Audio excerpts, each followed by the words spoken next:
My name is Oscar Romero. I came to this country when I was 3 years old. It was just my mother and myself, a working single parent. And I didn't appreciate it until I had a child of my own. When it came time for my wife and I to have a child, we just didn't have any luck with it. So we went towards the adoption route. How do you raise a child? Second of all, the child we adopted was a girl. So how do you raise a girl?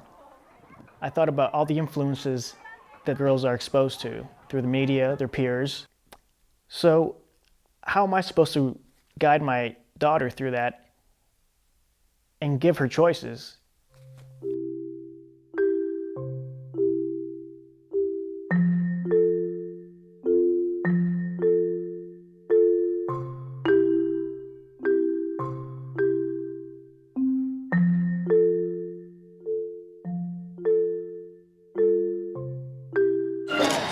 So Harper, what's your favorite movie? My favorite movie is Elsa. Elsa? Mm-hmm. And what else you like? Star Wars. And Ghostbusters. There's a big difference in how retailers market to girls and boys. One day when I was in Gap buying clothes for my daughter, I noticed the difference between the boys and the girls' clothing. The girls' clothing had hearts, sayings about feelings and being nice and gentle. Light colors like pink, white, pastels. You go over to the boys section, they've got shirts with graphics like motorcycles, spaceships, airplanes, themes about exploring. Boys are encouraged to be brave, so they're trying things all the time and getting outside, and girls aren't. As females, we're taught to enjoy cooking and cleaning. That's what we're raised to believe, that that's the most important thing about being a girl. Barbie is concerned with having parties and putting on makeup and being that girly girl. Designing Lego sets specifically for girls may get them interested in building, but what kind of message are girls receiving when those Lego sets consist of beauty salon and birthday party sets? New sets from Lego Friends. Hi, I'm Emma. And I'm Olivia. Our friends would love to meet you. Here's our Cupcake Cafe. While the boys' Lego sets deal with firefighting and underwater exploration. Oh no! There's a fire in Lego City! Lego City Fire Station, it's go time! All hands to the rescue! Whenever we go shopping for a kid's birthday, specifically a girl's birthday, we always think, oh, well, let's get a doll because girls like dolls, and why not?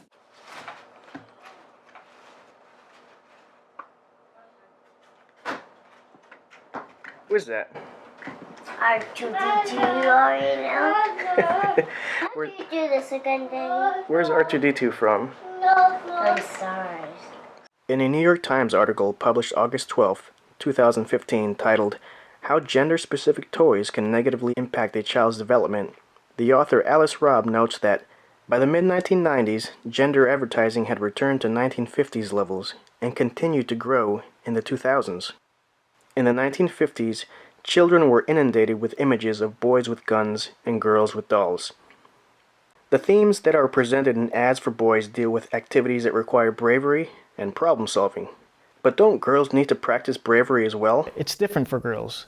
A lot of people actually instill fear in girls. Given how many role models there are for girls of strong, super kick-ass women, we're still teaching girls that bravery is not part of their purview, that that's for boys and fear is for girls. We need to decouple this idea that bravery is a male trait and it can't be for females, because we need brave girls.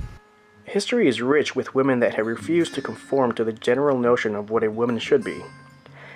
A samurai warrior from the late 1800s, a mason working high above Berlin in the 1900s. In the 40s, volunteer firefighters at Pearl Harbor. Women conquered the skies and beyond. In 1926, Saria Thakral became the first Indian woman to gain her pilot's license at the age of 21. Aviator Amelia Earhart, the first woman to fly an aircraft across the Atlantic Ocean. Florence Pancho Barnes, a pioneer aviator who founded the first movie stunt pilots union. In 1984, Anna Fisher, American astronaut, and the first mother in space. and Elizabeth Bessie Coleman, the first female pilot of African American and Native American descent to hold a pilot's license. What is that?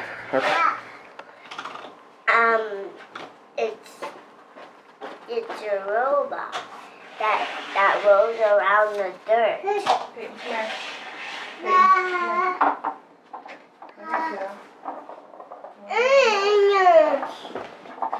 Where's that robot from? So Star Wars again? Yeah? From the new Star Wars, right, Daddy? That's right. Yeah. Popular retailers such as Target and Walmart are making changes to their gender-biased toy policies. According to Lisa Dinella, a psychologist at Monmouth University, organizing merchandise by gender also acts as a barrier that could prevent children from exploring the wide array of toys and activities available. But education in the home is also needed. It's going to take parents having this awareness and discussing this with their kids and asking them, hey, what do you think? Studies are showing that parents caution their daughters so much more than their sons. So really, first I have to talk to the parents and be like, look, hear what you're telling your girls. I think that we're treating our girls as if they're more fragile than our boys, physically and emotionally too. And we have to be really observant of that. So next time a girl's out playing in the park, watch how many times you caution her. I've had parents tell me that, like, but I need to caution my girl because she's more vulnerable. And what I say is when you caution a girl against doing something, you're not teaching her how to handle the dangers of life on her own because you cannot be there for all the dangers. So you better teach her early all these great life lessons that getting outside your comfort zone provides. So do it early and teach them to be brave. Teach them to access these emotions and get them in, they call it risky play as kids, and it's really important for kids, all kids, because it teaches these life lessons. You don't want them as a teenager not knowing how to take care of them herself or not having the confidence to listen to her own decisions. And I think that's the most important thing, is to give children the choice. Show them what's out there and allow them to make the choice for themselves and not be fearful.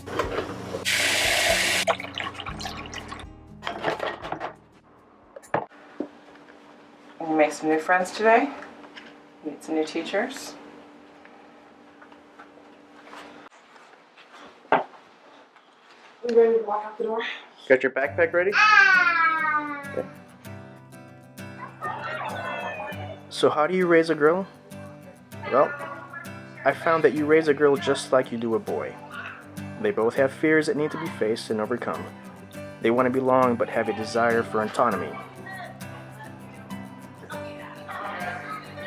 In the end, you do your best to instill in them the values you feel are important in life, but eventually you let them go, hoping that you did a good enough job in teaching them to face their world.